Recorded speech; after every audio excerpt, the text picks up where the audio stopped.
Gracias, Evelyn. Jesús, Santiago, bienvenido aquí al simposio. Como ustedes ven, todo tiene su orden aquí. Desinfección y después los papeles y las semblanzas muy amplias. Nos gustaría mucho aprovechar este panel, primero de evidenciar la necesidad que necesitamos equipos multidisciplinarios para el tema de atender esta crisis forense. Y nos gustaría mucho ya aprovechar el panel para sacar conclusiones muy concretas de política pública, pero también técnicas. Me alegra mucho en estos días haber escuchado presentaciones muy técnicas, pero también presentaciones, digamos, o intervenciones de una política pública. Y yo creo que eso es justamente lo que nos urge hoy en día en México, un consenso técnico y político. También quiero agradecer especialmente al Consejo Ciudadano y a ti, Valentina, porque participaste ya 4 días de tiempo completo y observo con mucho ánimo y con mucho interés en justamente temas técnicos. Y por un lado yo lo observo con, digamos, una preocupación, porque eso significa que tú tienes la necesidad, como muchos familiares, de capacitarse, de entender los procesos, algo que normalmente debería hacer el Estado. Y yo creo justamente porque observamos eso es porque el Estado no ha tomado el rol que debería tomar y, o por decirlo muy claro, no ha mostrado ningunos resultados. Esta crisis forense tiene su origen en una ausencia por completa de autoridades competentes por muchos años.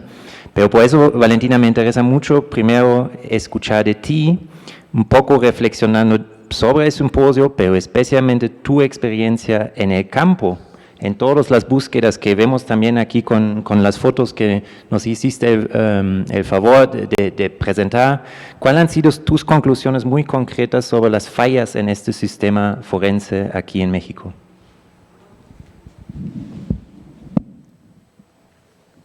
Gracias, Marc. Gracias, compañeros. Bueno, pues la realidad en México es que a nadie le ha importado buscar a las personas desaparecidas. No hay un interés ni siquiera político, tal vez porque los desaparecidos no votan, pero se ha dejado acumular. Realmente por años este país ha estado separado como en feudos, donde cada señor feudal puede hacer lo que quiera con la vida de las personas que están en su territorio. Y si ustedes se dan cuenta, pues todas las miles de personas que están acumuladas en cualquiera de los estados de la República, más en unos que en otros, son un rezago por desidia, por negligencia, por indiferencia. No es posible que se te acumulen 50,000 personas sin identificar porque nadie las reclamó, como ellos dicen, porque nadie se las quiso llevar. Nosotros tenemos casos específicos donde ni siquiera dentro de la misma institución hay la comunicación suficiente para saber que la denuncia que se está poniendo en un escritorio donde se está señalando la desaparición de una persona tiene que ver con el hallazgo que tienen en el escritorio de junto de personas sin vida en fosas o en distintos espacios. Ni siquiera entre ellos se hablan. Y cuando digo en el escritorio de junto no lo hablo de manera metafórica. En las CEIDO secuestros, a mí me tocó estar ahí, donde en un escritorio se llevaba todo el control de las personas sin vida, casi 200 que se encontraron en las fosas de San Fernando, Tamaulipas, y en el escritorio, de a un lado, estaba la denuncia de la familia Mojica Villa, aquí están las fotos de sus 2 hermanos, que fueron encontrados en esa fosa, 15 días después de su desaparición. Los tuvo la entonces Procuraduría General de la República, que no estamos hablando de cualquier Procuraduría o Fiscalía, sino es la General de la República, que debe tener mucho más herramientas.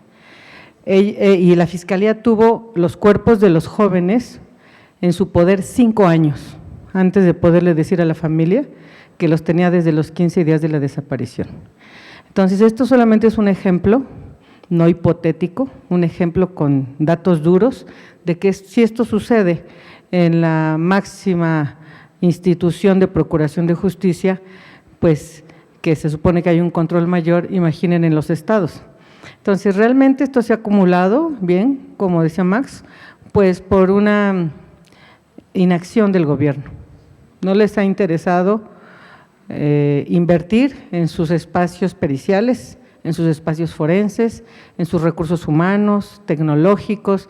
Pareciera que el muerto está, y si no van y lo buscan específicamente, pues no lo entregan, y a veces aunque lo busques específicamente. Y aquí les digo brevemente cómo es que pudimos exhumar en las fosas de Tetelcingo y Jojutla en Morelos, porque un joven fue desaparecido por la delincuencia organizada, fue encontrado su cuerpo 2 semanas después en una barranca, se lo llevaron al servicio forense de Morelos. En Morelos les dijeron que no dijeran a la familia que ya habían encontrado el cuerpo de Oliver Wenceslao Navarrete Hernández, porque eso iba a entorpecer la investigación. Y no les entregaron el cuerpo hasta 1 año y medio después. Y en ese ínter la familia se enteró que ya no estaba el cuerpo en el CEMEFO, porque lo habían enviado a una fosa común, estando identificado y estando la familia esperando para recibirlo. Y cuando les dijeron que estaba en una fosa común, entonces la familia movió lo que tuvo que mover, nos enteró a otras personas, e hicimos bloque, y resulta que cuando fueron a la exhumación de su familiar, resulta que Oliver estaba hasta abajo de 100 cuerpos, y para poderlos rescatar tuvieron que sacar 100 cuerpos que habían aventado como basura en ese hoyo que ellos le llaman fosa común. Y entonces la familia grabó los cuerpos esparcidos para poder rescatar a Oliver. Y a partir de esas grabaciones que están en internet, es que nos enteramos que existe esa fosa, y entonces peleamos contra cielo, mar y tierra, sin mecanismo extraordinario de identificación forense, sin ley general, sin recursos, sin todo lo que se supone que ahora ya tenemos, y logramos abrir 2 fosas y rescatar a casi 200 personas. Entonces sí se puede hacer en México, y esta cantidad de cúmulo de personas desaparecidas que tenemos, más de 90,000, y este cúmulo de 50,000 personas que están ahí sin ser identificadas, es precisamente porque los procesos son totalmente, bueno, yo podría decir que hasta se circunscriben en el espacio del delito. En Tetelcingo y Jojutla, que son fosas comunes que ya pasaron por todos los procesos de la institución de procuración de justicia, rescatamos de ahí personas que tenían 5 años fallecidas, vestidas y calzadas. Ni siquiera les habían quitado los zapatos después de que habían pasado por todo el sistema forense, los habían dejado que sus tejidos se descompusieran adentro de su ropa. Ahí, afuera de la fosa, los desvestimos, no pusimos las manos porque sabemos que estorbamos, o más bien estamos generando una situación que al rato repercute legalmente, pero así a la distancia que ustedes ven que estábamos, a 30 centímetros, vimos cómo fueron desvestidos y fueron sacados sus pies a puños de sus tenis. Y no fue un solo caso, fueron alrededor de 18. Por eso se niegan los estados a que se abran sus fosas comunes, porque no solamente se va a ver toda la negligencia y la desidia, se van a encontrar elementos de delito que van a salpicar a quienes ahorita están todavía en esos cargos, porque muchas de las personas que hicieron eso en Morelos siguen en sus puestos. Por supuesto que eso hace que no quieran que uno les abra ahí, pero les vamos a abrir y vamos a rescatar a esas personas. Y si antes lo hicimos sin todos los recursos legales que se supone que ahora tenemos y de otra índole, de aquí para adelante tenemos más herramientas para poder ir a rescatar a esos seres humanos, que son tan seres humanos como cualquiera de los que estamos aquí, solo no tienen vida biológica, pero tienen todo el derecho a que vayamos y los rescatemos y los regresemos a una vida para tener una muerte digna. Esa es nuestra misión, compañeros y compañeras. Por el momento es mi comentario. Gracias. Valentina, muchísimas gracias. Y me gustaría ahora seguir contigo, Santiago. Ustedes en el Centro POS son sin dudas un ejemplo por seguir por la sociedad civil, y ustedes han acompañado varios casos y actualmente también un caso yo creo muy conocido.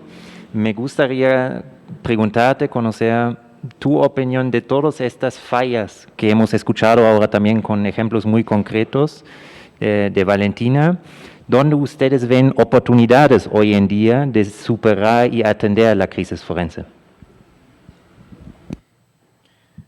Claro que sí, Max. Buenas tardes a todos y todas. Yo quisiera comenzar saludando la realización de este simposio que es muy pertinente y muy necesario.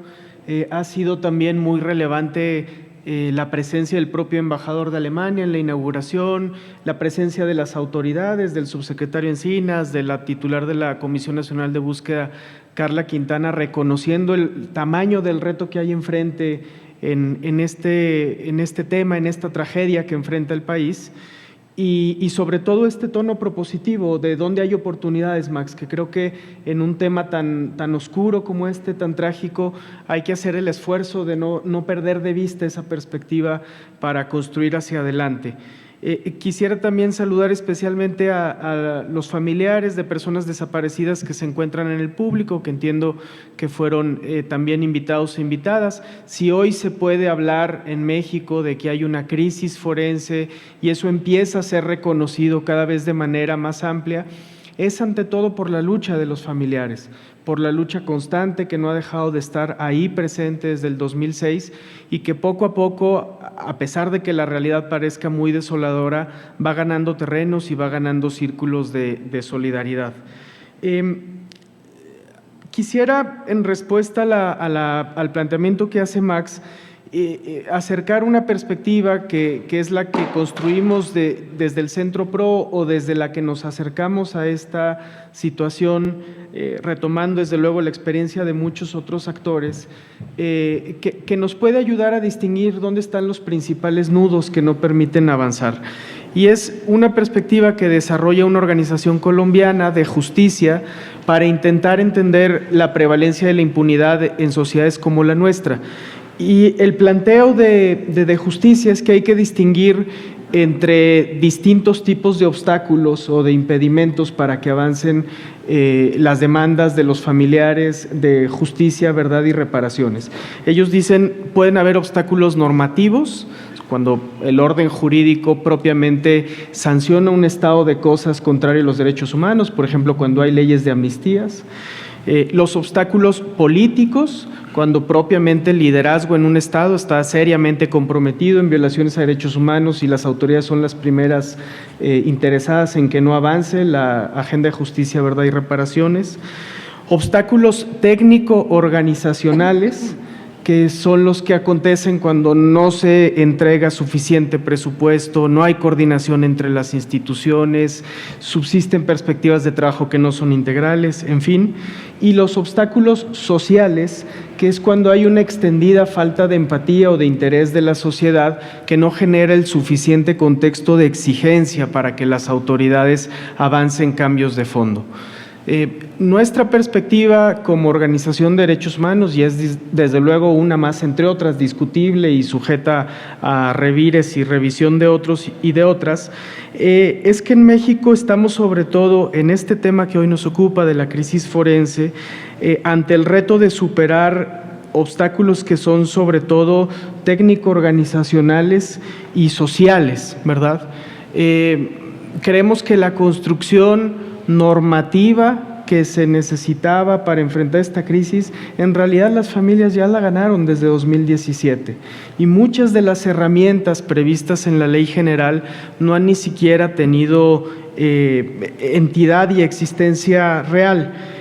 Nosotros destacamos mucho en particular el retraso que hay en la construcción del Banco Nacional de Datos Forenses y creemos que ahí hay un tema concreto a priorizar, donde la ley claramente le establece a la Fiscalía General de la República la cabeza del proceso y donde si analizamos lo que se ha avanzado de 2017 a la fecha, vemos que hay mucho retroceso.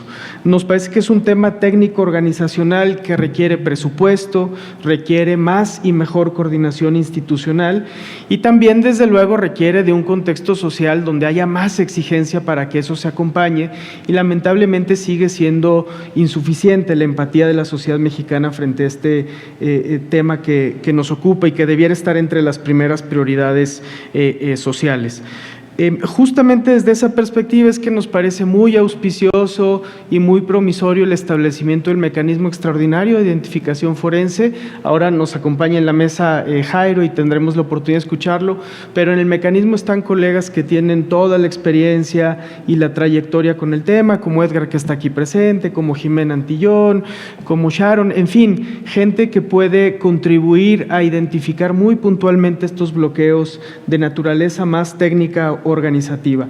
Y compartiendo las inquietudes que hay sobre la posibilidad de mejorar el marco jurídico, que siempre serán plausibles en un contexto como el de México, siempre las leyes pueden mejorar, pues sí nos parece que en realidad el andamiaje normativo institucional que tenemos está ahí para ser dado de contenido, que tendríamos que estarnos preguntando más dónde están las prioridades presupuestales en el presente, que tendríamos que estar preguntándonos más cómo está la coordinación interinstitucional en el tema. Lamentamos desde luego cuando escuchamos, por ejemplo, en la instalación del MEIF, el discurso del vocero de la Conferencia Nacional de Procuración de Justicia. Lamentamos que no haya un entendimiento robusto de las fiscalías del país sobre lo que hay que hacer. Y ahí habría que distinguir el entendimiento que sí pueden tener en muchas ocasiones los equipos técnicos y periciales de las fiscalías. Nosotros cotidianamente estamos en las procuradurías y vemos que hay cada vez más generaciones nuevas de peritos y peritas que esto les importa, que quieren hacer las cosas bien y mejor, pero también vemos que no hemos terminado de desarticular en México una concepción muy tradicional del Ministerio Público, donde los fiscales se relacionan con los peritos en los hechos como sus jefes, sin apreciar el trabajo técnico-científico, y donde, como creo ese discurso del vocero de la Conferencia Nacional de Procuración de Justicia expresó muy bien en la instalación del MEIF, la preocupación del Ministerio Público termina siendo su expedientito de averiguación previa que no quiere soltar, donde hay cierta evidencia relacionada y nadie más lo puede tocar, como si en efecto tuviésemos en México o pudiésemos afirmar empíricamente que después de 10, 11 años todavía hay averiguaciones previas que se consignan, cuando la realidad empírica es que no sucede o sucede muy marginalmente. Y desde esa lógica que concibe que eventualmente esos expedientes se consignarán, pues no se permite que nadie más intervenga en una lógica de identificación que podría permitir que la agenda avance.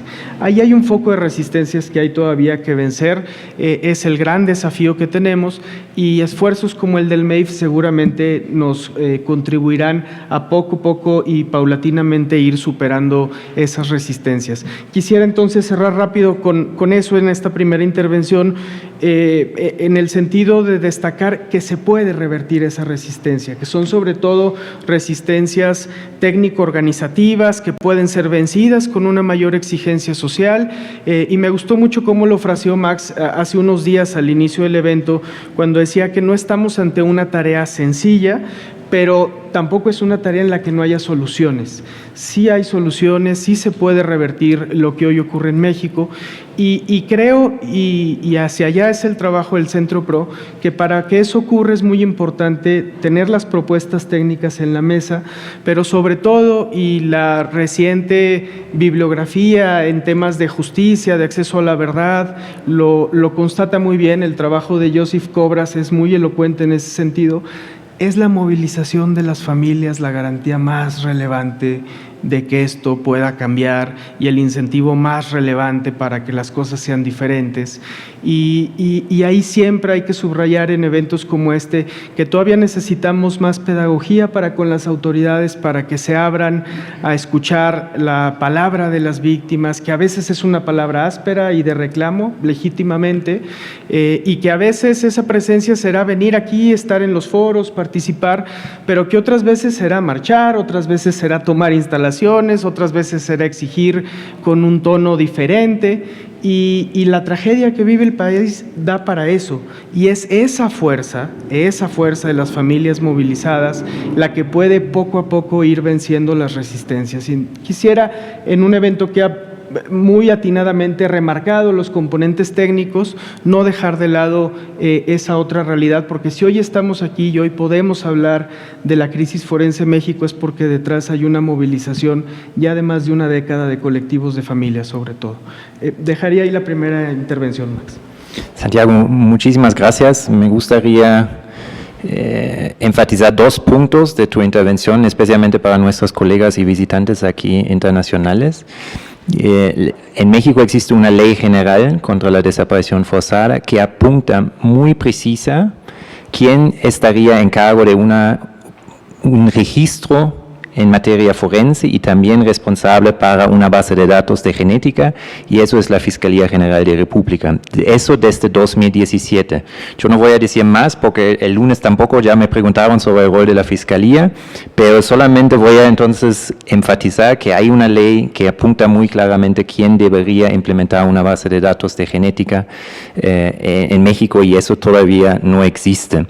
Me gustaría también retomar un paso una frase de ti muy, muy importante. Ya hay una nueva generación de forenses y eso es justamente aquí veo en los asistentes, tenemos desde Chihuahua, Tlaxcala, UNAM, hoy en la mañana varias discusiones con genetistas aquí del INCIFO, y yo creo que eso también hay que aprovechar esa dinámica, y si con el simposio podemos impulsarlo, genial para nosotros. Voy a también, Santiago, tomar un poco la estructura que mencionaste de entonces obstáculos políticos, de normatividad, técnicos, organizacionales y sociales, y antes de hablar sobre temas de normatividad y requisitos o estándares internacionales, me gustaría preguntarte, Javier, a ti entonces sobre el tema técnico. Tú eres originalmente de Colombia, donde hubo, digamos, importantes avances con un Instituto Nacional de Medicina Legal. Ahora estás aquí en México con nosotros, tenemos las más altas expectativas hacia EMEIF, que va a resolver todo en 5 meses, ¿no? Eso ya te había mencionado, que van a hacer todo lo posible, no, eso era un poco una broma, pero mi pregunta ahora entonces para ti es, conclusiones de Colombia, ¿qué ha funcionado bien? ¿Qué se podría tal vez aplicar también aquí en México? ¿Y cuáles son tus conclusiones de este simposio, como estuviste aquí toda la semana con nosotros? Muchas gracias, Max. Muy buenas tardes. Y bueno, gracias por la invitación a estos importantes eventos académicos y que contribuyen mucho para lo que hay que hacer en México. Y bueno, ahora daré pronto mi impresión, lo que he tenido. ¿Qué ha funcionado en Colombia? Creo que es tu pregunta. Y en estos días he escuchado aquí la discusión de que si de pronto se crea un Instituto Nacional de Medicina Legal o el Instituto Nacional de Identificación, porque es el modelo colombiano y que en Colombia ha funcionado. Yo me he quedado pensando, porque yo digo, bueno, ¿será que es la estructura nacional lo que realmente en Colombia ha permitido que funcionen, digamos, estos asuntos muy similares a los que están acá? Que funcionen un poco mejor, porque tampoco es que estén lo ideal. O sea, yo no vengo de un país donde se haya solucionado toda la problemática, no. O sea, nos falta mucho por trabajar también. Pero sí hemos, digamos, que ya unos resultados alentadores. Entonces, cuando me preguntan qué ha funcionado, uno, en reconocer el problema, ¿sí? Reconocer el problema por todos, y me gusta mucho lo que dice Santiago en los aspectos que lo pone y sobre todo en los sociales, ¿sí? Porque es que cuando hay negación, eso no sirve mucho para una sociedad que está siendo tan golpeada. Entonces, cuando uno se sienta a trabajar el tema de los desaparecidos y de los no identificados, uno ve que le interesa al que es víctima, pero que como a los demás como que no. Porque a veces es más fácil de pronto negar para que no tener, digamos, sensaciones tan dolorosas de lo que está pasando alrededor. Entonces ese punto me gustó muchísimo como lo pones, y o sea, uno es el social, y obviamente los que estamos involucrados, digamos, en poder dar soluciones, pues con mayor razón tenemos que reconocerlo, porque entonces uno también ve que las instituciones que están involucradas no lo hacen. Y después de eso, entonces, mirar quiénes son los que tienen que ver directamente con la búsqueda de personas desaparecidas, con la identificación de cuerpos no identificados, y desde ahí es donde sale uno hablando de temas que se vuelven a veces un poco repetitivos, pero es que hay que decirlos. Uno habla del interdisciplinario, multidisciplinario, aquí me han dicho también transdisciplinario, no importa, o sea, pero que realmente se cumpla, y sobre todo uno que es necesario trabajar mucho acá en el país, ¿sí? Que es el interinstitucional. Esto no lo va a hacer una sola institución. Yo no veo, o sea, no conozco un modelo donde lo haya hecho una sola institución, y pues de donde vengo en Colombia menos. Entonces allá lo que funciona, o sea, cuando nos preguntan qué ha funcionado, es que nos hemos podido sentar todos los involucrados, ¿sí? Las instituciones técnicas, ¿sí? Las instituciones que hacen investigación judicial, las instituciones que hacen las normas, porque a veces uno ve que sacan normas muy bonitas, pero algo que escuché en este recinto, cuando la norma uno la quiere uno llevar a lo que es lo práctico, a lo que tengo que hacer, resulta que no se puede, ¿sí? Entonces es donde no se puede reglamentar esa norma, y que una norma muy bien escrita, pero resulta es que no se vio desde lo técnico y que funcione sobre todo en el contexto que se necesita. Entonces ahí vamos aumentando las instituciones que se tienen que estar sentadas en mesas de trabajo continuamente, porque eso tampoco es que nos vamos a reunir, como que creamos una solución y ya, entonces cada uno continúa como si nada, sino realmente tiene que ser un trabajo que yo siempre lo he dicho que tiene que ser simultáneo y coordinado. O sea que yo, no importa donde yo esté, si soy de, bueno, aquí diríamos de servicios periciales, o si soy de la fiscalía, ¿sí? De la institución que me toque poner el pedazo, el piñón dentro del engranaje, que yo tenga claro qué es lo que tengo que hacer, cuáles son mis roles, ¿sí?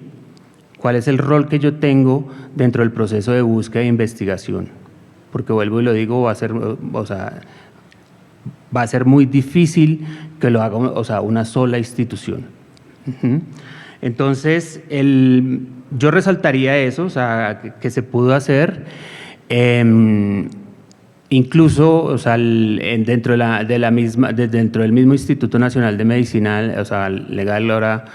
Así yo me voy 30 años atrás, no era un instituto tan nacional, o sea, realmente eran sedes separadas, pequeñas, con una gran problemática, pues porque el problema de violencia en Colombia cumplió 60 años. Entonces, una de las cosas que se vio que era necesario es que fuera un instituto nacional, y unir entonces todas esas sedes, no crear uno nuevo, sino mirar cómo están funcionando y todos unirlas en un sistema nacional. Y hacerlo desde, o sea, se pensó desde lo técnico y eso se llevó después a lo normativo, y por eso incluso quedó a nivel constitucional. Y luego entonces empezar a trabajar con una fiscalía que estaban haciendo en su momento y demás. Entonces, otra cosa que siempre que me preguntan es estar uno preparado para que estos procesos duren mucho tiempo, o sea, son a largo aliento, y realmente pues los resultados se terminan demorando un poco, los resultados que todos queremos, pero entonces retomo también lo que has dicho, no es imposible, claro que sí se puede, lo que hay que buscar es cómo hacerlo, y pues como le han puesto el título a este panel que se llama pues, Lecciones Aprendidas, ¿qué es lo que hay? Y voy pegado entonces de la segunda pregunta que dices, o sea, ¿qué impresión te llevas? O sea, que hay que hacer eventos de este tipo. Incluso a mí me gusta la combinación, o sea, bueno, si es solo técnico, bueno, se toman decisiones, pero cuando, digamos, están todos los involucrados, ¿sí?, sentados y empezamos a mirar la forma en que tenemos que salir todos del problema, me gusta un poco más. Y vuelvo y repito algo que ya dije, o sea, yo no puedo estar haciendo solo normas para que los técnicos lo cumplan, porque va a ser muy difícil, ¿cierto? Pero de pronto es que si yo estoy haciendo solo la norma, ni siquiera sé cuál es la problemática, simplemente, y eso sin hablar de la parte política que tú hablas. Si yo solo tengo que hacer una política, de pronto hago una política y la pongo sin saber que esa política tiene que tener una serie de elementos para que se cumplan. Y ahí resalto una muy importante, por ejemplo, recursos. Si yo no preveo de que la solución que estoy planteando tiene muy buenos recursos de todo tipo, ¿sí?, económicos obviamente, y algo que hay que discutir también acá, que son pues el talento humano, porque ya que se han tocado algunos aspectos y de pronto me salga un poco la pregunta, pero es que aquí se han debatido los tecnológicos, ¿sí?, y hablar de bases de datos y de cosas incluso súper sofisticadas, como se habló esta mañana el doctor Parson en su buena exposición, pero uno dice, bueno, México ya tiene ¿sí? Voy a mencionarlo, CODIS, por ejemplo, desde hace años que yo estoy viniendo acá, pero el CODIS no funciona. Entonces, ¿qué está pasando? Entonces, de pronto falta talento humano, ya hay una ley, pero ¿por qué esa ley no aplica? Entonces, a veces son otras situaciones que hay que empezarlas a debatir, y la impresión que me llevo es que hay que hacer, digamos, o hay que buscar escenarios de este tipo, donde nos podamos sentar todos, ¿sí? Todas, los que estamos involucrados en el proceso, y obviamente sin excluir a las víctimas. Porque lo otro que hemos aprendido, y también puedo decir que debe quedar como lecciones aprendidas y hay que enseñarlo en todo lado, ¿qué es eso de la participación activa? Entonces me gusta escuchar mucho acá cuando hablas, y entonces empiezas a contar cosas, porque es lo que tenemos que entrar también a actuar rápidamente. No sé, y ya me estoy extendiendo mucho, espero que me hagas más preguntas. No, muchas gracias, Jairo.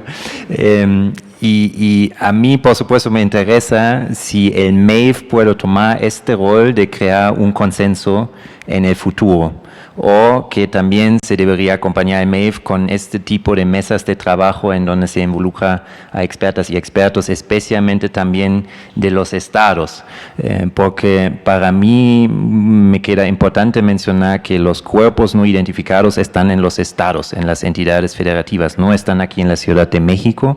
Entonces tenemos que buscar formas de cómo convencer a los estados a participar en todo este esfuerzo. Yo voy a regresar con unas preguntas más muy precisas en un segundito, pero antes que nada, también esta semana Jesús aquí escuchó varias veces las altas expectativas hacia la visita del Comité contra la Desaparición Forzada.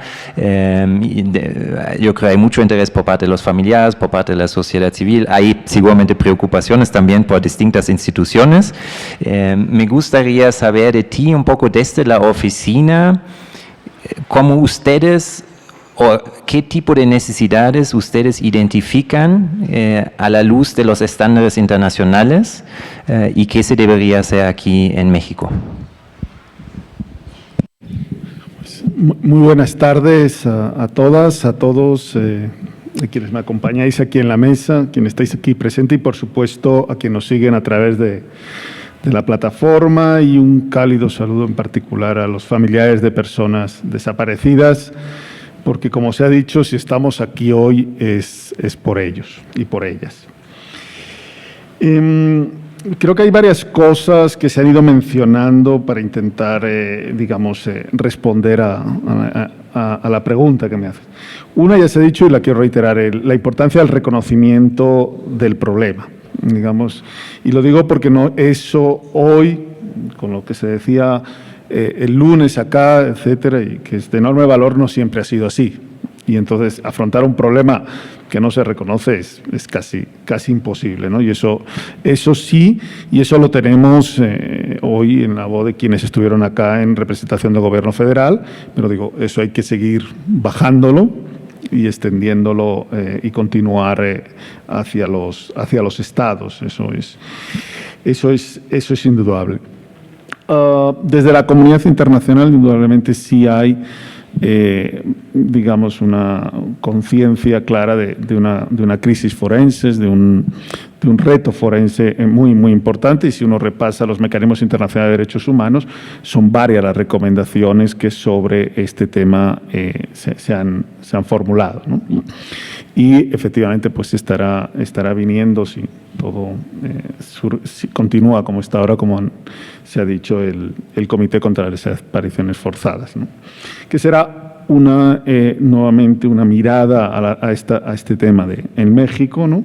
Que suma pues a lo que ya han sido esfuerzos desde la comunidad internacional, desde el comité, pero pues también, por ejemplo, la Comisión Interamericana de Derechos Humanos o otros procedimientos especiales que no solo tienen que ver con la desaparición, pero que también ha abordado el tema forense, como el relator de ejecuciones extrajudiciales o el relator de tortura, o la relatora especial de violencia contra las mujeres. Fundamental siempre será el trabajo con las familias. Yo creo que eso es algo que México, y el trabajo que han hecho los colectivos lo ha puesto claramente sobre la mesa.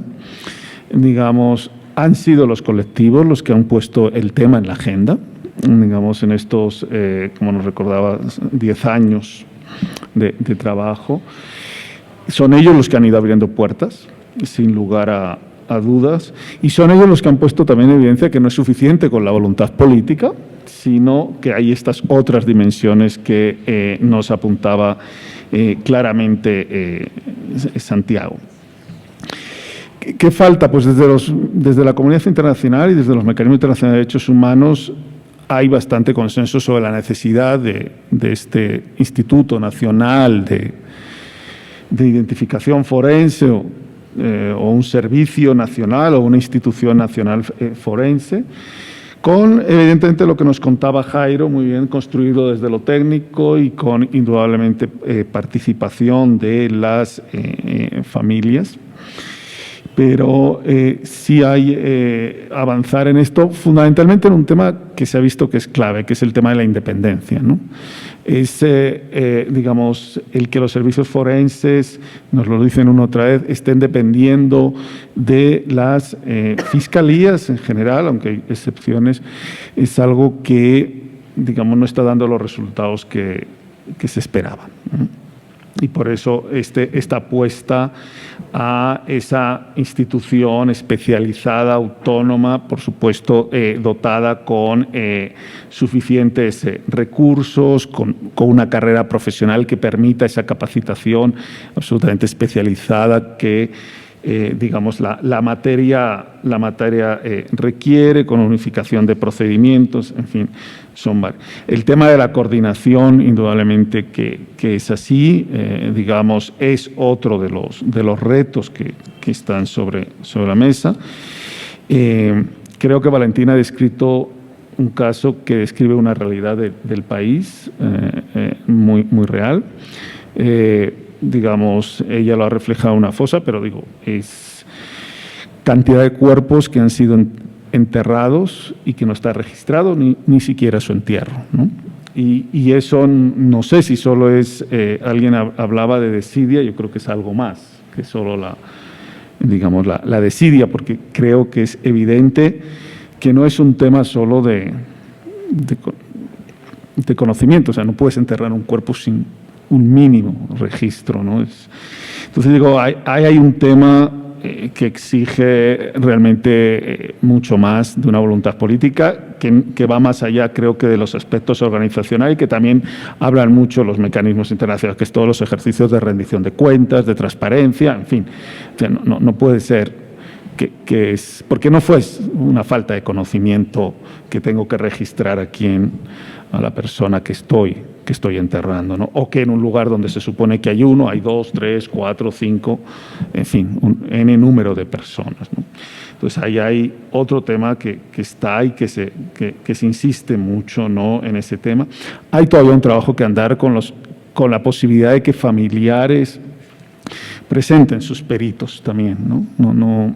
Digamos, y creo que México, junto con otros países de América Latina, es un ejemplo del indudable aporte que han aportado organizaciones, algunas han estado acá, como el equipo argentino, Antropología Forense, y otros equipos especializados por países, ¿no? Entonces, que ellos puedan estar acompañando a las familias, que ellas puedan participar y poner al servicio de todas y todos los servicios periciales es fundamental, ¿no? Igual que el servicio, la institución pericial tiene que estar al servicio de todos los que intervienen en la Administración de Justicia y no solo de la Fiscalía, ¿no? Y por tanto hacer un recargo en las familias constantemente en eso, ¿no? Y digamos, no se ha mencionado, pero es otro tema que es todo el tema del trato digno, digamos, que es fundamental y que, digo, hay todo el ejercicio de búsqueda, se encuentra, pero luego cómo tiene que hacerse estos procesos de inhumación, exhumación, identificación y restitución de manera digna. Ahí también creo que hay un camino importante por delante, solo por decir. Y otro que hay que seguir trabajando, que es el intercambio de información. Se habló de las plataformas fundamentales, pero también, en el caso de México, por la población migrante desaparecida, que es todo el intercambio de información con países de la región, ¿no? Y ahí hay un campo todavía, hay un ejercicio con la Comisión Forense, hay algunos ejercicios, pero todavía hay bastante campo por delante. Digo, habría más cosas, me parece, pero bueno, para dejar a las preguntas. Gracias. Gracias, Jesús. Si yo te entiendo bien, estamos hablando más o menos de una política pública forense, lo que necesitamos en México, y en un artículo que publicamos justamente la doctora Holtz y el doctor Holtz y su servidor en Nexos, propusimos que el presidente podría visitar todos los servicios periciales, como lo ha hecho con los hospitales en su momento, para entender la necesidad, para ver qué se necesita y después, con base en eso, elaborar una política pública. Después rieron un poco sobre esta propuesta, pero a mí me parece válido de generar una política pública con base en las necesidades en los estados. Valentina, me gustaría, porque estoy viendo un poco de tiempo, si tú fueras el presidente ahora, ¿cuáles serían tus 3 prioridades para atender la crisis forense? Y yo voy a pasar la misma pregunta para que los señores a tu lado a la izquierda todavía tienen tiempo para pensar, a Santiago y Jairo también. Los 3, como si fueras el presidente, ¿cuáles serían tus 3 prioridades para atender la crisis forense? Bueno, primero... ¿No va? ¿Ahí? Primero, dotar de un presupuesto realmente sin tope para generar toda la implementación tecnológica y cantidad de recurso humano y capacitación en los espacios. Otro, todos los cuerpos de seres humanos que están acumulados con una temporalidad de más de 6 meses para atrás, generaría legalmente o propondría al legislativo para que todos quedaran bajo el dominio jurídico de la Federación. Mientras sigan estando en manos del Estado y, lo que es peor, de los municipios que están bajo el dominio de la delincuencia organizada local, es imposible tener un control. De hecho, los mismos centros de resguardo temporal, por ley, si se les llama panteones forenses o ministeriales, van a quedar en manos del municipio. Entonces, hacemos mucho para construirlos y luego se los damos nuevamente a la delincuencia organizada. Y entonces vamos a volver a empezar, porque nos dicen 1000 veces los panteoneros, de día, de noche, a la que sea, vienen y sacan cuerpos, meten otros, no hay control. Entonces, eso es fundamental. La tercera, híjole, ya es mi tercer deseo. Me siento como con Aladino y la lámpara maravillosa. Bueno, me parece que la tercera sería una campaña de veras intensa, profunda, de difusión del fenómeno. No hay peor tragedia para una persona, una familia o un país que las personas desaparezcan, que no sepamos dónde están, porque realmente no desaparecen, están en algún lugar, con o sin vida, esperando a que las encontremos. Entonces, debería haber un proyecto, un programa, una campaña de conciencia social. Bien decían las compañeras, tengo un sobrino desaparecido, pero desapareció apenas en mayo de este año. Sí lo encontramos sin vida, semanas después, en una fosa clandestina, en las peores condiciones que uno se puede imaginar. Pero yo 10 años he trabajado en esto sin tener un familiar desaparecido. No he sido empleada de nadie, no he trabajado para una ONG, no he tenido empleados ni jefes, y eso me ha dado mucha libertad. Y no soy un ejemplo de nada, simplemente es la probabilidad de que cualquier persona común y corriente como lo soy yo, podemos comprometernos con la peor tragedia que le pasa a nuestro país. No solo porque uno tiene sus propios hijos y pueden ser los siguientes de la fila, como le pasó a mi sobrino, eso es una realidad, sino porque nos debe doler el prójimo. Y si no nos duele el prójimo, entonces nacimos en un cuerpo equivocado. No tenemos que ser personas en esta ocasión. Entonces sí me parece muy importante que ese tercer deseo fuera una campaña profunda de conciencia social que impactaría directamente en la prevención y que abarcaría los penales. Porque si uno mete conciencia social en los penales, donde todas las personas que están ahí son personas, aunque hayan hecho la atrocidad más terrible, uno podría obtener la información que necesita para encontrar a las personas desaparecidas. la información que necesitamos para saber dónde las dejaron, cómo las dejaron, qué les hicieron, está en un 90% en los penales y ningún gobierno se ha atrevido a hacer realmente una campaña seria interna para traer información para la búsqueda, para la prevención y de alguna manera para que algunas personas que aunque hayan cometido los peores crímenes todavía tienen ese espacio humano, lo podamos llenar de conciencia. Esos serían mis 3 deseos.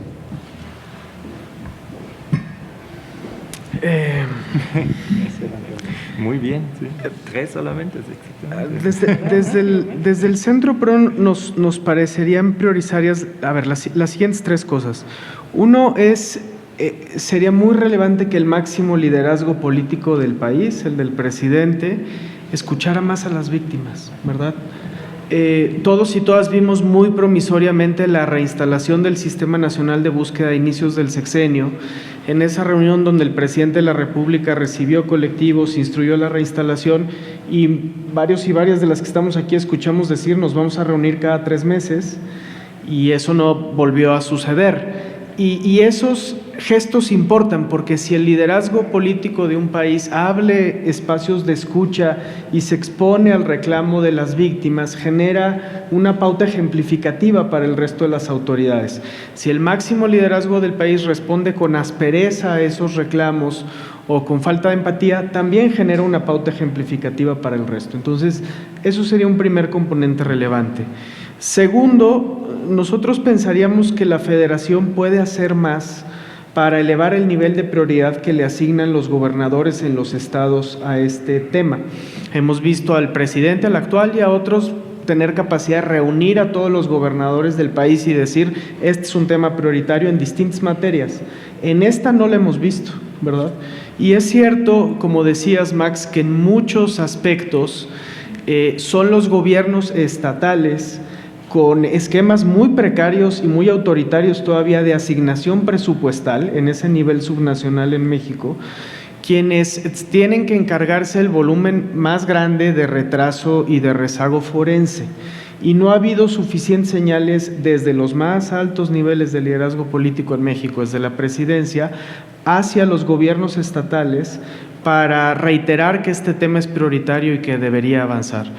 Y tercero, creo que sería muy relevante apoyar las ideas de la Comisión Nacional de Búsqueda sobre esquemas novedosos de identificación masiva, ¿verdad?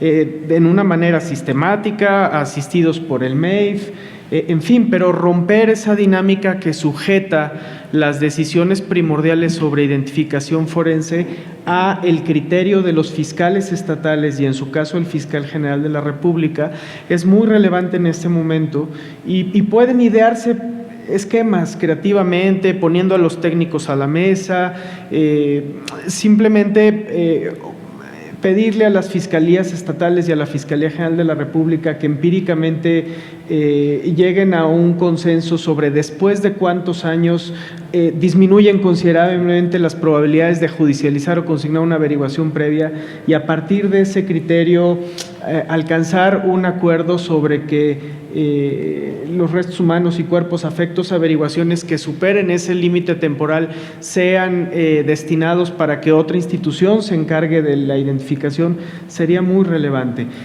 Nosotros consideramos que muchos de estos temas que se pueden empujar no estarían necesariamente sujetos a una reforma legal adicional, ya cruzamos ese camino, implica mucho trabajo de incidencia durante una legislatura completa para después ver cómo innovaciones relevantes en la legislación no se llevan a la práctica.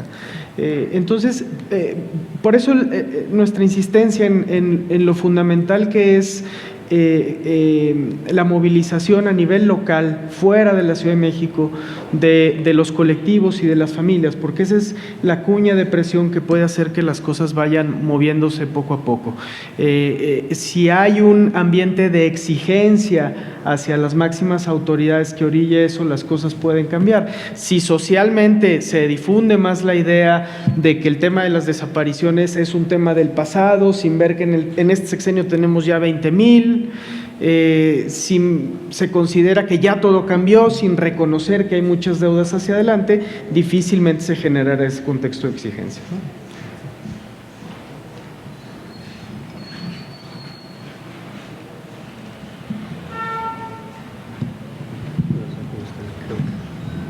¿Quieres usted? Ok, gracias. Bueno, un poco compleja la pregunta cuando le dicen a uno que si uno es el presidente del país, ¿qué haría?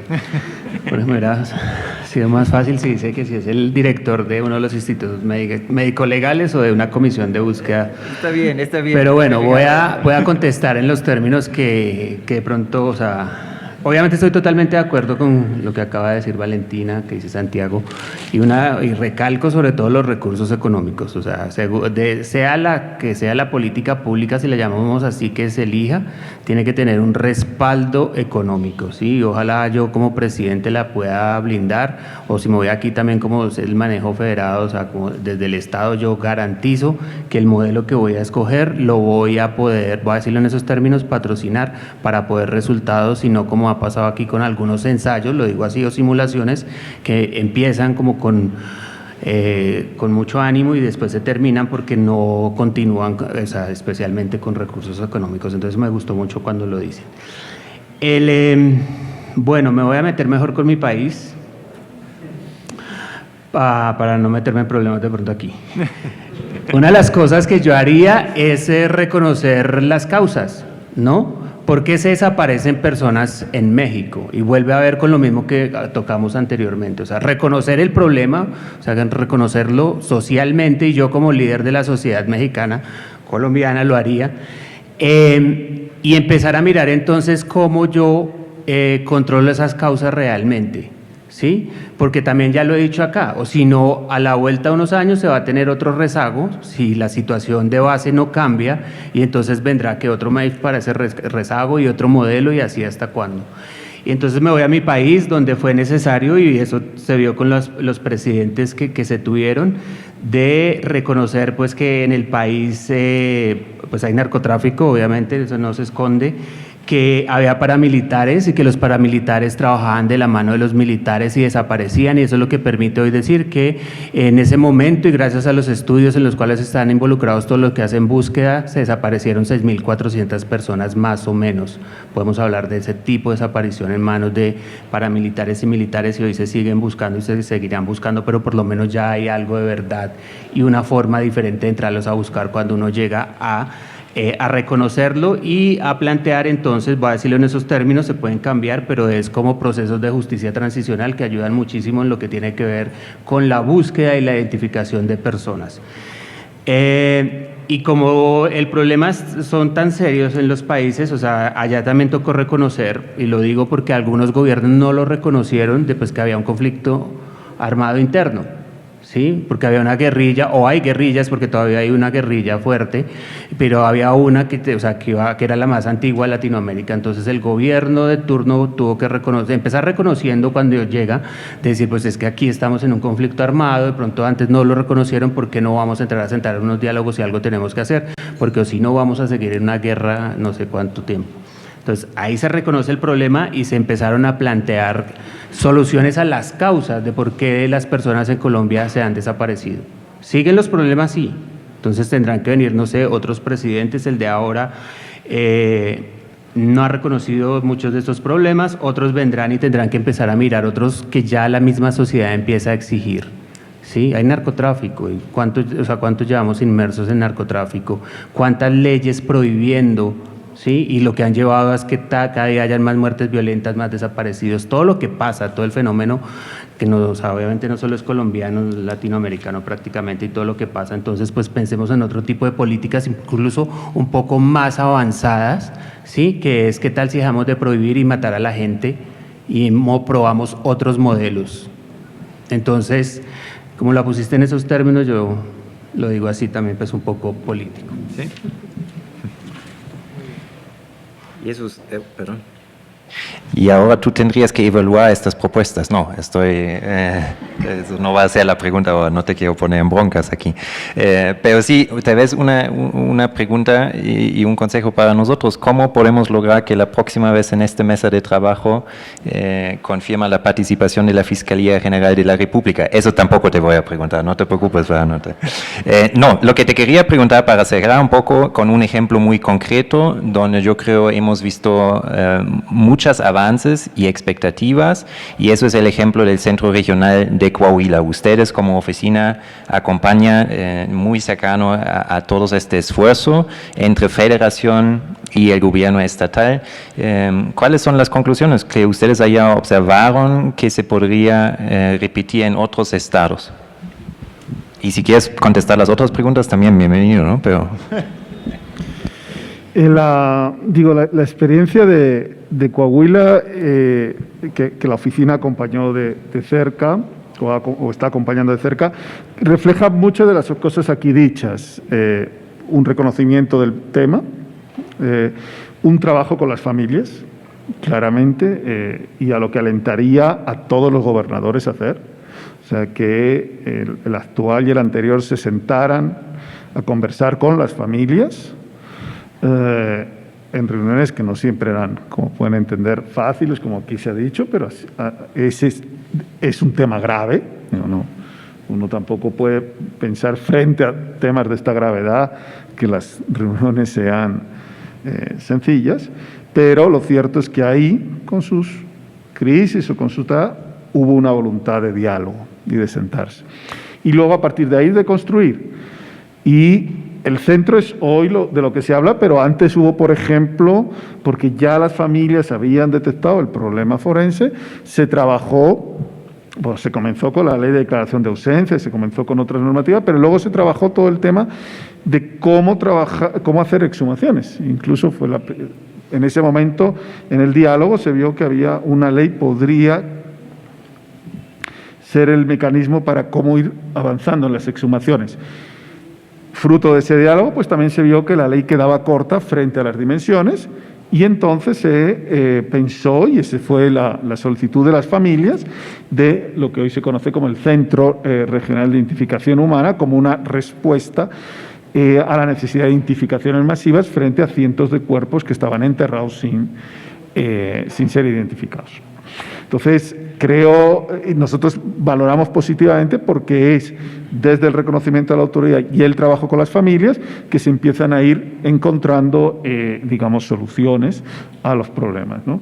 El reto todavía es, y creo que tenemos que atender la emergencia forense, pero también tenemos que hacer esos cambios que nos permita atender el día a día, porque si solo atendemos la emergencia y no atendemos el día a día, la emergencia se va a seguir alimentando, ¿no? Entonces, hay que ver qué es lo que tenemos que trabajar para eso.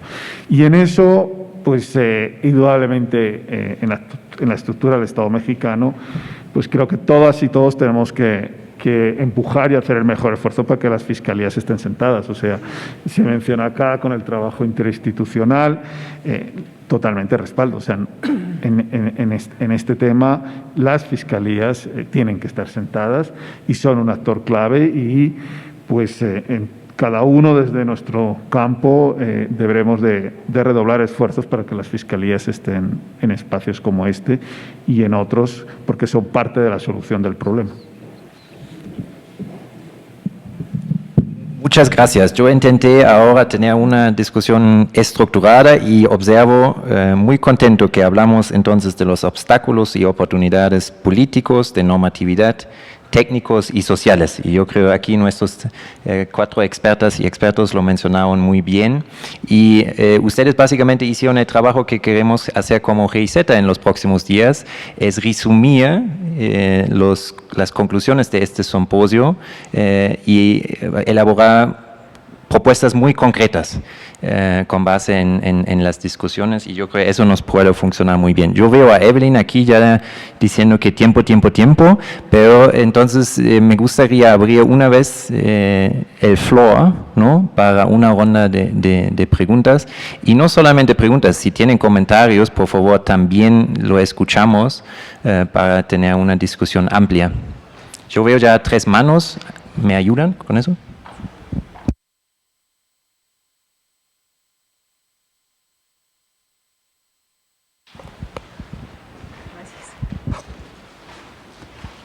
Hola, soy Alexa Villavicencio de Ciencia Forense de la UNAM. Estoy totalmente de acuerdo en que, como los alcohólicos, el primer paso es aceptar que tenemos un problema. Y creo que, si bien hay muchas áreas de oportunidad, como hemos visto en el simposio, mi pregunta para todos sería: qué cosas se han hecho bien. O sea, creo que sí hay muchas fallas o, no sé, situaciones, como quieran ponerlas, que nos han traído al punto en el que estamos como país, pero también creo que vale la pena saber qué se puede rescatar, o sea, de los servicios forenses, del trabajo de los especialistas, qué se ha hecho bien desde su perspectiva. Gracias.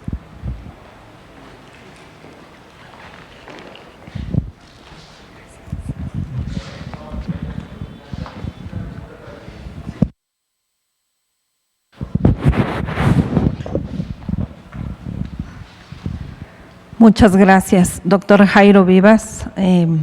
Gracias por sus aportaciones. Me pareció muy relevante remarcar lo de las capacidades humanas que se tiene dentro de las instituciones hoy. En INCIFO hemos tenido la experiencia y hemos visto que no solo acontece ahí, se ha contratado expertos internacionales, se les han pagado por trabajo, casos resueltos que nosotros mismos también hemos resuelto y que no percibimos esos ingresos y que pues también pensamos que hace falta recurso en las instituciones. Entonces, reconociendo esa calidad profesional con que cuentan nuestras instituciones, ¿no sería mejor fortalecerlas en cuanto a equipamientos, en lo económico, en sueldo o cuando menos un modo de vida decente para todos los que trabajamos ahí, en vez de contratar agentes externos que además quitan credibilidad de nuestras instituciones, así como en muchos casos se ha creído más en expertos internacionales sin saber que internamente y sin necesidad de un gasto nosotros podríamos resolverlo.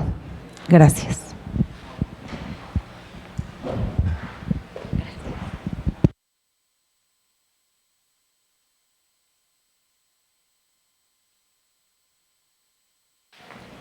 Gracias.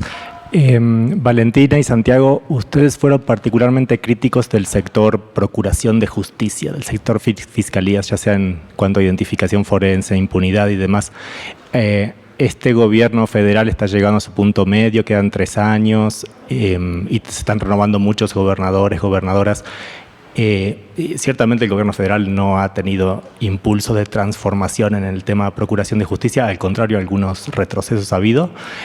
¿Ustedes dirían qué es lo que podemos esperar para los próximos 3 años? ¿No hay esperanza? ¿Esto no es prioridad de este sexenio y así nomás hasta algunos retrocesos más podríamos ver? ¿O es muy pronto y no hay que ser tan pesimistas y algunas iniciativas podría haber tanto impulsadas por gobierno y por oposición también, no solo del gobierno? Gracias.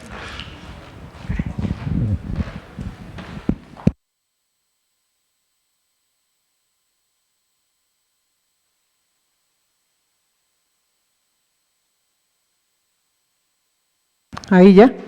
Contestando a la compañera, ¿qué cosas se han hecho bien? Me parece que uno de los aciertos ha sido incluir en la ley general, en la que también participamos nosotros en la construcción, una participación sustantiva de la sociedad civil. Y me parece que ahí hay un binomio importante. Uno, las comisiones de búsqueda, la nacional y las locales, unido o muy cercanamente del trabajo de los consejos ciudadanos, el Consejo Nacional Ciudadano de Búsqueda y los consejos locales de búsqueda. Y esto enlaza con lo que han comentado la mayoría o hemos comentado la mayoría, de que la presión se tiene que hacer desde los estados, porque uno podrá hacer un gran plan nacional, pero mientras no estemos en el sitio, es muy difícil que eso se transforme en hechos reales. Y estas dos figuras, la comisión de búsqueda, que en la mayoría de los casos están teniendo que luchar contra la inercia de sus propias fiscalías locales, y eso les posiciona un tanto más cerca de la necesidad de búsqueda y localización, pasando por los procesos de identificación, se suma con el objetivo de los consejos ciudadanos. Muchos ni siquiera saben que existe esa figura en la ley, pero porque hay miles de consejos ciudadanos que muchas veces sirven de comparsas para legitimar las malas prácticas. Pero en este caso, en este tema, no se puede uno hacer de lado.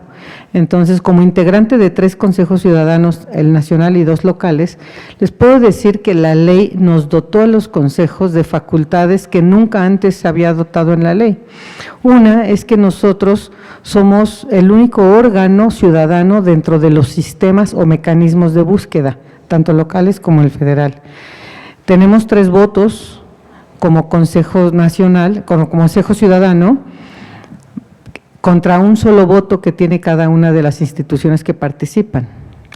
No solamente eso, tenemos la facultad de solicitar la información a cualquiera de los integrantes del sistema nacional y de los mecanismos locales o sistemas locales, y si ese integrante del sistema se niega a darnos información, lo tiene que fundar.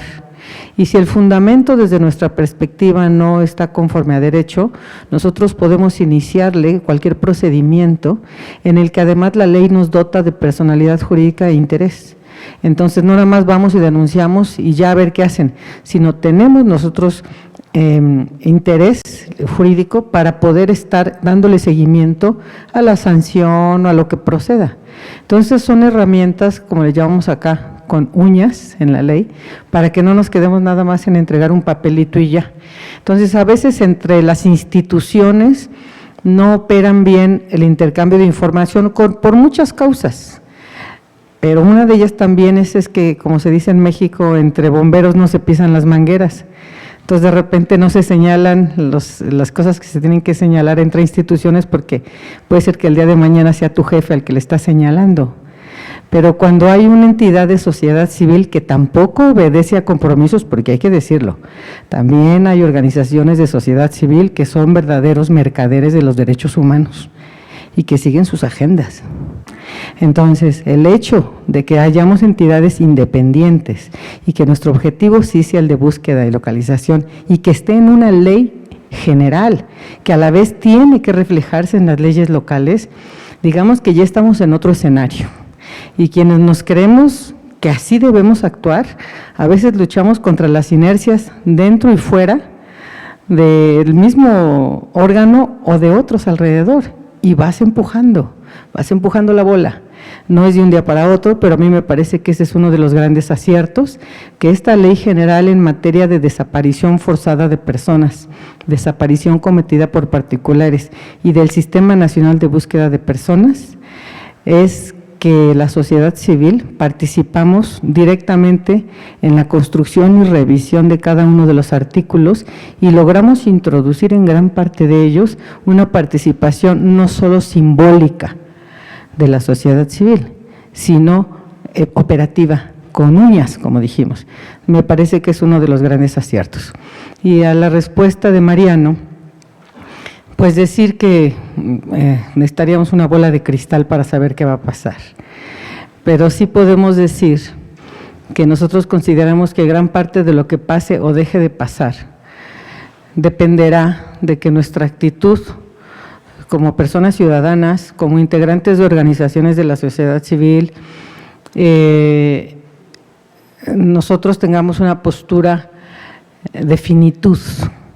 Si nosotros pensamos que somos finitos como lo somos, no nos vamos a prestar a hacer el juego casi a nadie, aunque nos paguen por ello, que a nosotros nadie nos paga, porque también esa es una realidad, que a veces señalamos todos los defectos, porque eso nos posiciona para seguir metiendo proyectos, y a veces lo que está funcionando bien lo descartamos, no lo volteamos a ver, porque entonces si está funcionando algo bien, pues entonces ya no me necesitan tanto, ¿no? Como una ONG o algo así. Entonces hay que ser muy críticos, pero también muy autocríticos. Entonces sí me parece que las fiscalías, el problema es que la Fiscalía General de la República toca el son y las demás fiscalías bailan al son que les tocan. No hay una independencia, aunque ellos digan que son autónomas las 32, realmente siguen las pautas que le da la Fiscalía General de la República. Y el problema con la Fiscalía General de la República es que la mayoría de los operativos, de los integrantes de la Fiscalía que operan, son los mismos que operaron en el sexenio anterior y en el anterior y en el anterior. Entonces, pues nadie quiere que se asome debajo de su alfombra con toda la basura que han acumulado por años. Me parece que una medida importante sería no solo tener un fiscal general nuevo, sino que también los mandos tuvieran, cuando menos no tuvieran compromiso con el pasado, porque ahí tienen una especie de confrontación entre sus intereses, ¿no? Y entonces es muy difícil que ellos realmente muevan un esquema que no les favorece mover, porque a lo mejor hasta les resultan responsabilidades. Han estado ahí enquistados por años, con Calderón, con Peña. Entonces, pues es complejo trabajar distinto con los mismos.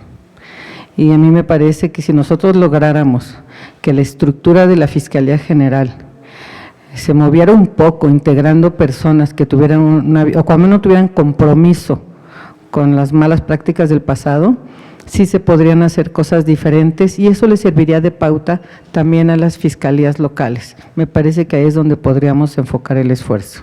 Gracias. Brevemente y disculpándome con ustedes porque qué difícil estar en un foro después de la comida, así que ojalá que sea concreto lo que voy a decir. A ver, ¿qué se ha hecho bien? Sin duda hay muchas prácticas concretas en las fiscalías que se pueden documentar y que pueden ser muy rescatables. Hay fiscalías que han innovado en la presentación de información a las familias en sistemas digitales de Internet, por ejemplo. Hay fiscalías que han trabajado bien mesas de información a los familiares con esquemas periódicos de revisión de averiguaciones o carpetas con las propias familias y creo que con dificultades, pero poco a poco se ha ido avanzando también en dignificar un poco los esquemas de notificación cuando hay resultados positivos. Todavía falta mucho ahí, no quiero decir que ya está todo, y con mucha frecuencia el trabajo psicosocial queda relegado o desdeñado y en un contexto de recursos limitados las fiscalías no siempre tienen el número de psicólogos, psicólogas, trabajadores sociales que requerirían, se debe hacer más, pero creo que al menos hoy se reconoce que hay que dignificar ese eslabón también. Y creo que también se ha hecho bien, y no es porque la pregunta sea tuya, pero el surgimiento de carreras como la tuya, de ciencias forenses en la UNAM, es una esperanza para todo el país y la ENA tiene ya sus diplomados y poco a poco se va generando una comunidad científica más formada en estos temas que es también muy promisorio para adelante. Sobre la otra pregunta, entendiendo que tiene toda la razón en que hay que dignificar más a los servidores públicos nacionales que trabajan en las instituciones y reconociendo que hacen a veces un trabajo muy castigado en jornadas extenuantes porque hay unas culturas laborales que permanecen en las instituciones mexicanas muy poco valorizadoras de la centralidad de la persona y del servidor público. Yo le invitaría a no ver como algo opuesto, dignificar a los servidores públicos nacionales con solicitar, cuando sea pertinente y ayude, la asistencia a expertos internacionales. No tendría que ser algo peleado o que tenga que enfrentarse en disyuntiva o uno o lo otro. Se pueden hacer ambas cosas y la experiencia internacional sin duda que puede enriquecer lo nacional. Justamente el tema es ¿cómo hacemos que los gobernadores, el presidente, el Congreso de la Unión, los congresos estatales destinen más fondos a las fiscalías para que eso sea posible, ¿no? Si queremos realmente ver qué gobiernos estatales o qué gobiernos federales le apuestan a fortalecer el sistema de justicia, hay que ver los presupuestos. Y no tenemos grandes innovaciones. Penosamente en este sexenio, en vez de apostarle a fortalecer a la Procuraduría General de la República, a la Fiscalía General de la República, pues hemos visto cómo periodo tras periodo, año fiscal tras año fiscal, se incrementa el presupuesto de las Fuerzas Armadas, ¿no? Entonces, en ese nivel del análisis presupuestal es en donde en todo caso habría que mirar cómo dignificar a los servidores públicos que hacen una labor relevante en las instituciones nacionales, al tiempo que se compatibiliza eso con acercarse de otras experiencias que, digamos, la propia presencia de Jairo aquí da cuenta de que es útil que contemos también con esas miradas. Y finalmente, sobre lo que dice nuestro querido Mariano Machain, yo creo que estamos obligados a preservar la esperanza, ¿verdad? Si las familias tienen esperanza, quienes les acompañamos estamos obligados a sostener eso, porque los dolores no son nuestros, nosotros solamente acompañamos y mientras las familias estén luchando, todos y todas los que acompañamos, tenemos que mantener la lucidez de ver que hay horizonte en el que se pueda avanzar. Creo que la existencia de nuevas generaciones de peritos da cuenta de ello. Sin duda alguna no estamos en el mejor de los momentos para ver con mucho optimismo lo que viene en materia de justicia, pero creo que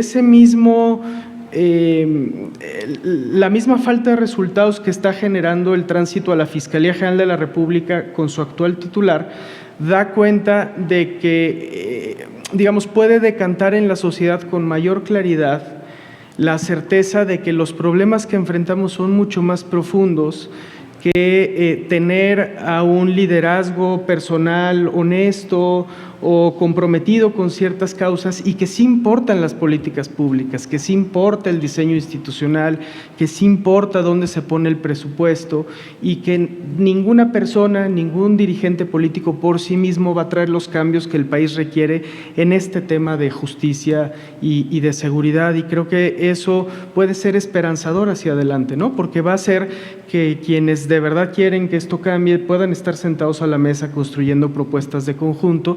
Y ahí, desde luego, yo con mucho respeto discrepo de la perspectiva que presentó Valentina, y es importante porque hay invitados internacionales. La sociedad civil mexicana hace un trabajo muy serio, muy comprometido, con organizaciones muy dedicadas profesionalmente al trabajo con víctimas. Sin duda podemos siempre mejorar algunas de las prácticas, pero son parte de la solución, no del problema. El reto que tenemos de frente nos obliga a todos más bien a ver en qué coincidimos y no en qué discrepamos, y hace que sean muy importante extender puentes entre comunidades que a veces no se hablan, la de las organizaciones de derechos humanos, los colectivos de víctimas, todos los académicos que están trabajando en el análisis empírico del sistema de justicia, sea con perspectiva de justicia transicional o no. La verdad es que los nombres son lo de menos frente a la tragedia que tenemos, y el reto es cómo todas esas perspectivas se ponen a la mesa de manera constructiva y abonan a generar un contexto de más exigencia social para que esta tragedia cambie, porque si no vamos a estar aquí en 10 años hablando del MEIF para los desaparecidos de este sexenio, ¿verdad? De ese tamaño es la crisis, y por eso es tan importante poner por delante lo que vincula y construye puente, las coincidencias y no las discrepancias, y ese es un reto mayúsculo también.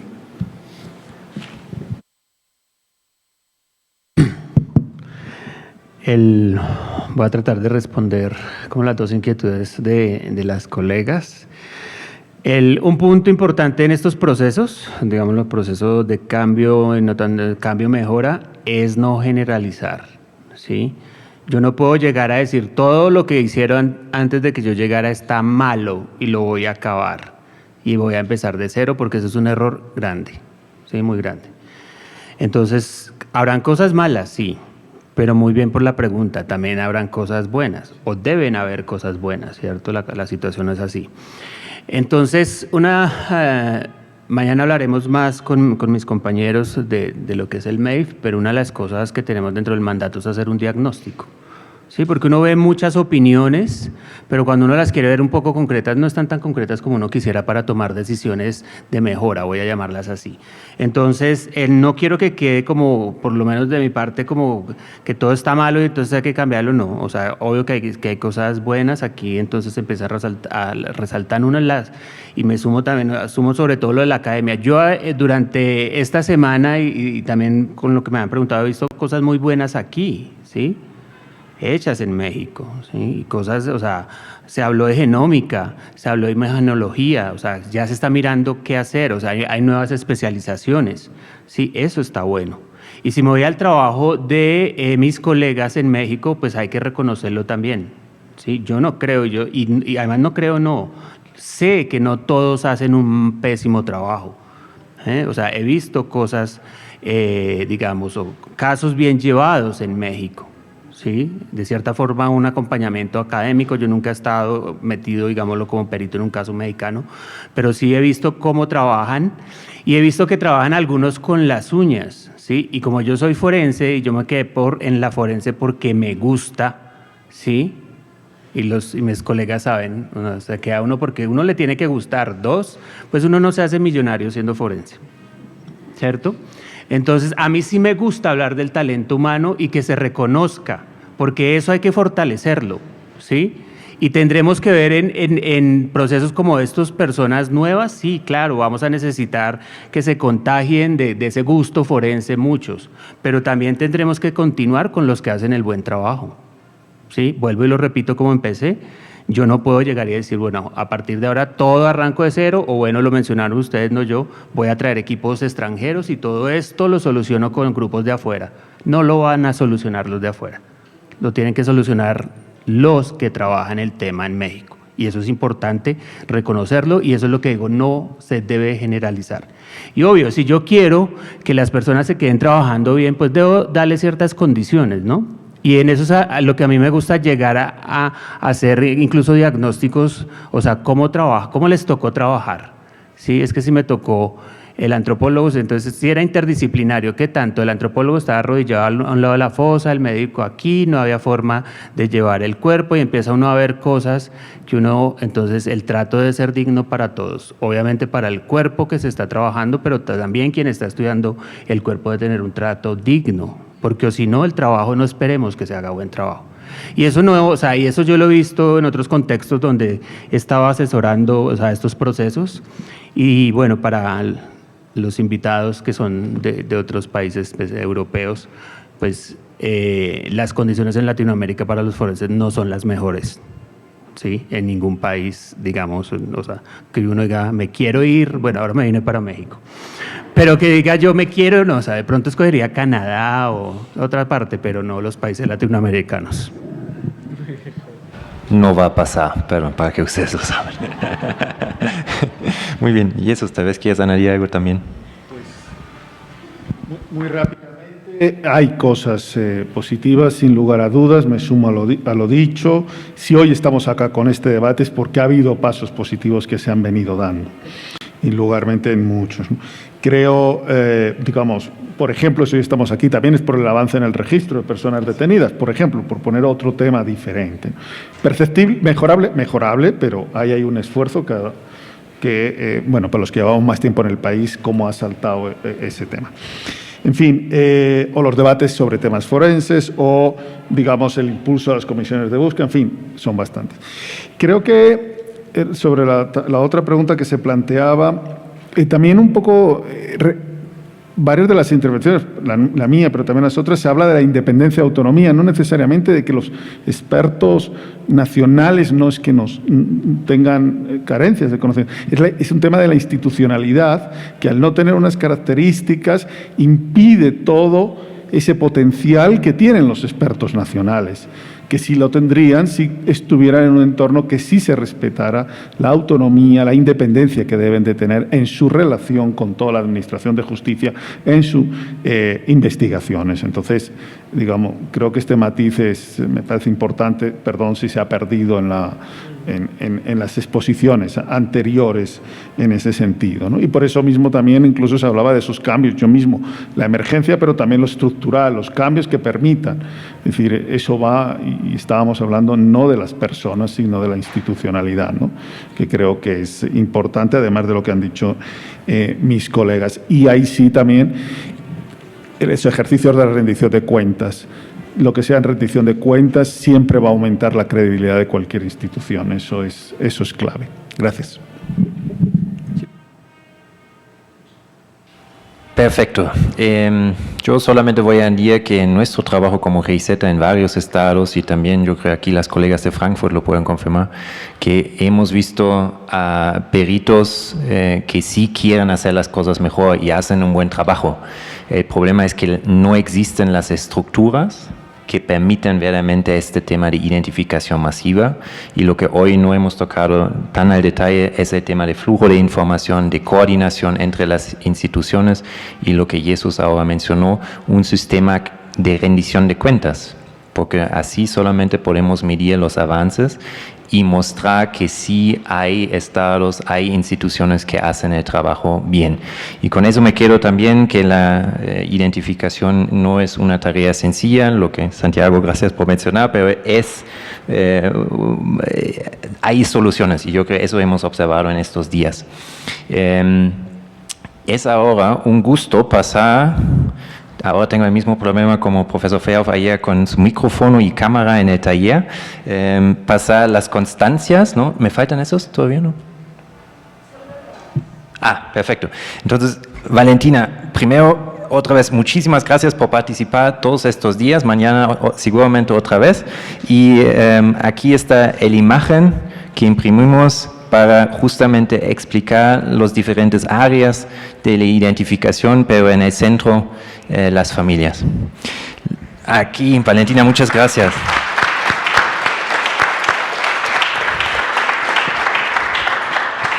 Aquí para ti también, Jairo, muchas gracias. Y mañana te escuchamos también con todo el equipo del MEIF.